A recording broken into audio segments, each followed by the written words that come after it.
صدقہ جاریہ کی صورتیں۔ سیدنا انس بن مالک رضی اللہ عنہ سے روایت ہے کہ رسول اللہ صلی اللہ علیہ وآلہ وسلم نے فرمایا، انسان کے لیے اس کی موت کے بعد قبر میں دفن ہو جانے کے بعد بھی 7 اعمال کا اجر جاری رہتا ہے۔ نمبر 1، کسی کو علم سکھایا ہو۔ نمبر 2، کوئی نہر کھدوا کر جاری کروائی ہو۔ نمبر 3، کوئی کنواں بنوایا ہو۔ نمبر 4، کوئی درخت لگوایا ہو۔ نمبر 5، کوئی مسجد بنوائی ہو۔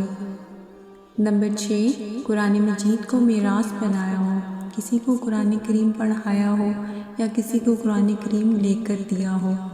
نمبر 7، اپنے پیچھے نیک اولاد چھوڑی جو اس کی وفات کے بعد اس کے لیے دعائے مغفرت کرتی ہے۔ اگر آپ کو یہ ویڈیو پسند آئی ہو تو پلیز میرے چینل کو سبسکرائب ضرور کیجیے گا۔